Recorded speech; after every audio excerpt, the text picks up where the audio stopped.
Kreg's pocket hole jigs. So if you own this, should you spend $150 and buy this? That's the question. What do you really get for $150 that would make a guy who likes this drop money on that? We'll compare them side by side. We'll see what you get extra when you spend $150 for this. Let's check them out. So on this old K4 model, they give you 4 screw holes. Pocket hole screws fit in there. You can screw it down to a table. They also give you this reinforced part here, so you can clamp it to a table, which is what I always do, because I use it right here. Once you clamp it down, it moves, but it's pretty solid. No problem.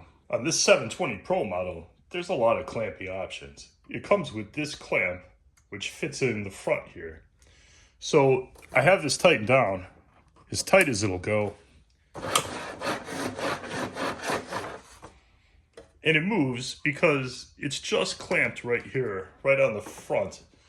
And you're gonna be working in the back, so it doesn't add a lot of stability. It'll keep it from falling off the table, which is, I guess, good. You can also clamp it from behind,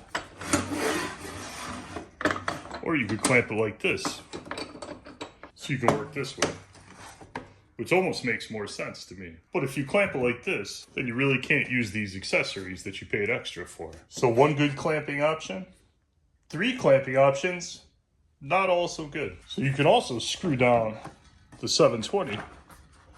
It has these wings that pop out. There's screw holes right there. You can mount this to a bench.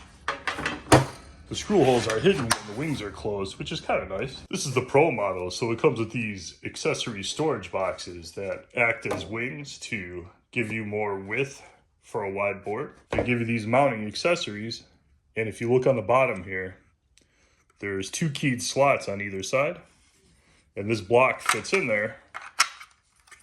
You push it down and over, and that securely locks in place. You have a place to mount your accessory box. With these mounted, you can no longer open your wings, so your new screw holes are here to secure this to the bench. But the theory is you shouldn't have to, because now this acts as your wing. This is not a very strong mount. Take it for what it is. I don't really see the point. It does have a little plastic latch on the back. So if you're going to transport this, it locks to the side.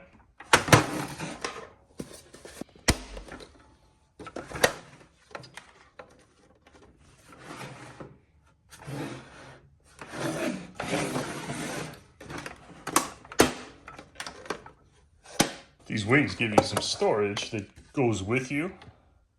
This one's 3 compartments, the other one's wide open.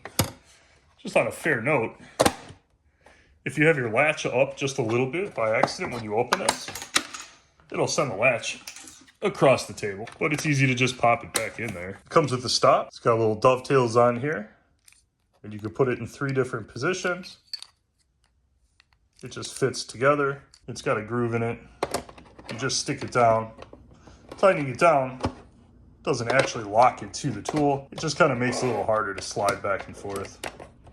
So it's not something you'd want to be rough with, because once it's locked, it still moves. But actually, you wouldn't want to be rough with any of this stuff, because it's pretty flimsy stuff. So you can do repeatable holes. If you're doing multiple boards, you get the holes in the same spot every time.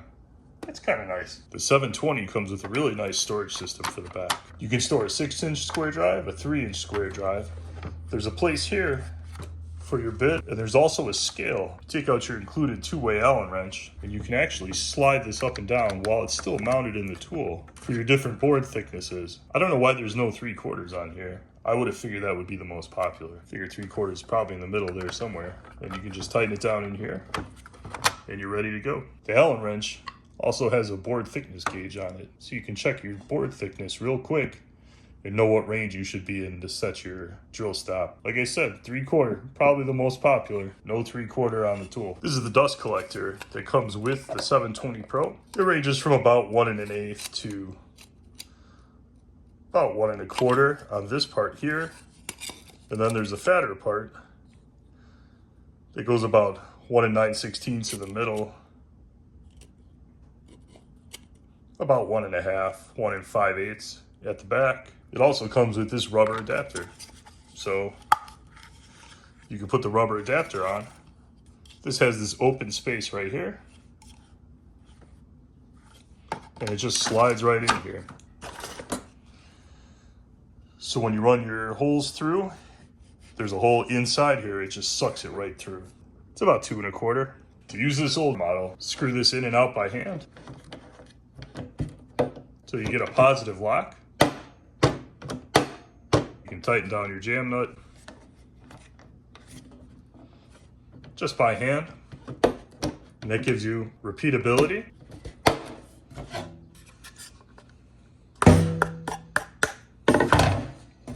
Secure, simple, almost nothing to break. Been using this for years. No problems at all. To adjust your bit stop, put your bit right in here, and the flat spot on the bit corresponds with where you want. We're set up for 3/4 right now. You just loosen the Allen nut, slide the bit through to wherever you want. There's one on either side. Simple, effective, no messing around. There's a hole here for the Allen key that doesn't work well because I've lost it. To adjust for board thickness on this old model, you can pull this out and see you go 1/2 inch to 1.5 inch thick. You loosen this thumb screw, and that thumb screw fits into these indexed holes. So if we want 3/4, we just push it down till we get 3/4 and tighten the thumb screw. Now it can't go anywhere, set up for 3/4. There's holes here. They go through to the back. You get this dust collector. Simple. This just pops right on there. It should be noted, you can just clamp it on the edge if you're using the dust collector. So, somehow I haven't lost this, but I've never used it. Spacer block fits in the dovetails on the bottom here. Board thickness 3/4 inch. If you put it in here, the spacer block, it automatically goes to 3/4 inch. But if you're gonna take this and clamp it directly to a board, the edge of your board and the spacer bar will put you right at 3/4 inch. So you clamp it, drill 3/4 inch, will be perfect. I had this piece. It's the right color, but I have absolutely no idea what it's used for. Let me know in the comments, because I'm curious. So on a new Kreg, you lock it down, it automatically stops at the height it needs. It's got the right angle for that. There's a tension knob here, line at the top right here. So it's 5 positions. This is the weakest clamp. That's the middle. And then that's the hardest clamp, or the most secure clamp. It does take a little more to push the lever down to lock it. Board secure. On the weakest, the board's still pretty secure. So we have our bit set to 3/4. We lock our board down. We don't have to worry about adjusting this.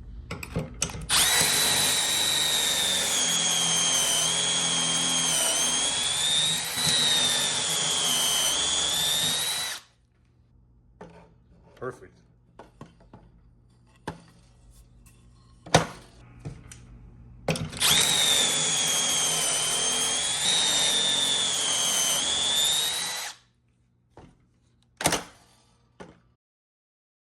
Fast, easy, no problem.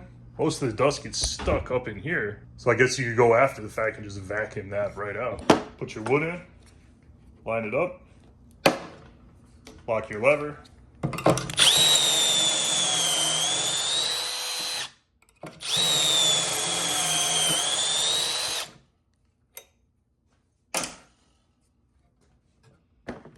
Flip your lever. Perfect pocket holes. Old bit's not as sharp as the new bit on this one. Perfect. Old, new. This thing, one piece molded brick. Pretty hard to hurt this thing. If I broke this mechanism, I could fix this. New roll pins, new hardware, weld it back together, just unscrews. This I can fix. This, maybe, but with a lot more effort. So the question was really simple. Do you spend $150 on this if you already own this? And the answer is no. No, you don't. This works perfect. They both do the exact same thing. This is smaller, it's more compact, has the exact same functionality. This is innovative. It works fine. It's nice. You don't have to worry about adjusting your height like you do on this one. But in the end,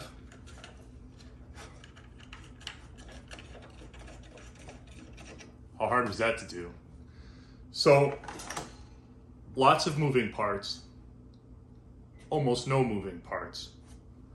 No moving parts. I've been around long enough. Simple is sometimes better. Is it cool? Yes. They don't sell this anymore. So unless you get one on the secondary market, you can't buy this from Kreg anyway. This is the one you're getting. They have a pistol grip I haven't used. Looks really cool. We'll get that one in here eventually to check out. If you like my video, do me a favor and hit the subscribe button. It really helps out the channel. If you have any questions about either of these models, post them in the comments. I'm happy to personally respond. I'll see you in the next video.